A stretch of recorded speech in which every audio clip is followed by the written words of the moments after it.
Hello friends, welcome back to moms yummy food kitchen channel. ఇవాల్టి special డిఫరెంట్‌గా ఉండే దోసకాయ టమాటా పప్పు. దోసకాయ పప్పు అందరూ ట్రై చేస్తారండి. కానీ దోసకాయలో టమాటా వేసి పప్పు చేస్తే చాలా ఎక్సలెంట్‌గా ఉంటుంది టేస్ట్. బాగా ఎంజాయ్ చేస్తారు ఈ పప్పు టేస్ట్‌ని. దాని ప్రాసెస్ ఏంటో చూసేద్దాము. దానికోసం ముందుగా ఒక కప్ వరకు కందిపప్పుని తీసుకొని దాన్ని 3 టైమ్స్ వాష్ చేసేసుకోవాలి. 3 టైమ్స్ వాష్ చేసుకున్న తర్వాత ఇందులో వెజిటేబుల్ ముక్కలన్నీ కట్ చేసి రెడీగా పెట్టుకోవాలి. సొరకాయ, పెద్ద సొరకాయలో సగం సొరకాయ తీసుకొని ముక్కల్లాగా కట్ చేసుకోవాలి. నెక్స్ట్ 2 పెద్ద టమాటాలని కూడా ముక్కల్లాగా కట్ చేసుకోవాలి. అండ్ ఒక ఉల్లిపాయని పెద్ద ముక్కల్లాగా కట్ చేసుకొని వాటన్నిటిని ఈ కుక్కర్లో వేసేసుకోవాలి. ముక్కలన్నీ వేసేసుకున్న తర్వాత ఇందులో ఒక చిన్న నిమ్మకాయ సైజ్ అంతా చింతపండుని వేసుకోవాలి. చింతపండుతో పప్పు చాలా టేస్ట్ వస్తుంది, పుల్లగా బాగుంటుంది. నెక్స్ట్ ఇందులో పావు చెంచా పసుపు, 2 స్పూన్ల సాల్ట్, నెక్స్ట్ పావు చెంచా కారం. కారం తక్కువగా వేసుకుంటే పప్పు బాగుంటుందండి. కారం ఎక్కువైతే పప్పు టేస్ట్ ఉండదు.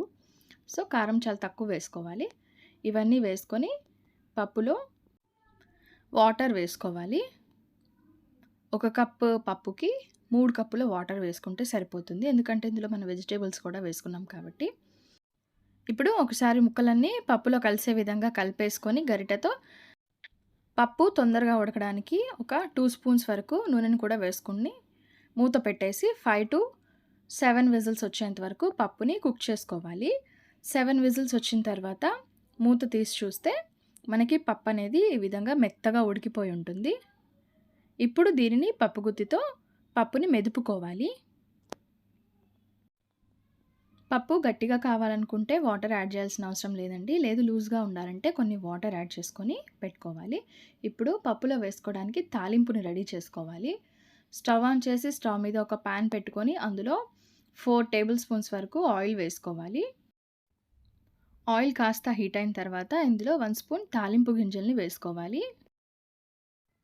తాలింపు గింజలు కాస్త చిటపటలాడిన తర్వాత ఇందులో 2 ఎండుమిరపకాయలను మజ్జిగ తుంపుకొని వాటిని వేసుకోవాలి.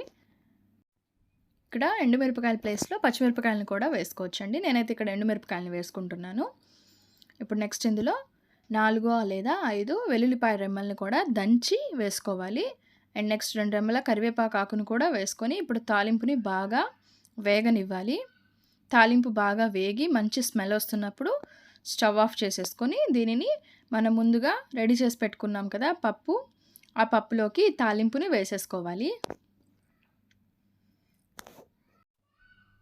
తాలింపు మొత్తం పప్పులో వేసేసుకొని ఒకసారి మిక్స్ చేసేసుకోవాలి. తాలింపు మొత్తం పప్పులో మిక్స్ అయ్యే విధంగా టేస్ట్ చూసుకొని సాల్ట్ని అడ్జస్ట్ చేసుకోవటమే. అంతేనండి, మన సొరకాయ టమాటా పప్పు అనేది రెడీ అయిపోయింది. టేస్ట్ అనేది చాలా అంటే చాలా బాగుంటుంది. మీరు కూడా ఒకసారి ట్రై చేయండి. అండ్ ఇలాంటి మరిన్ని రెసిపీస్ కోసం నా ఛానల్ని సబ్స్క్రైబ్ చేయడం అసలు మర్చిపోకండి.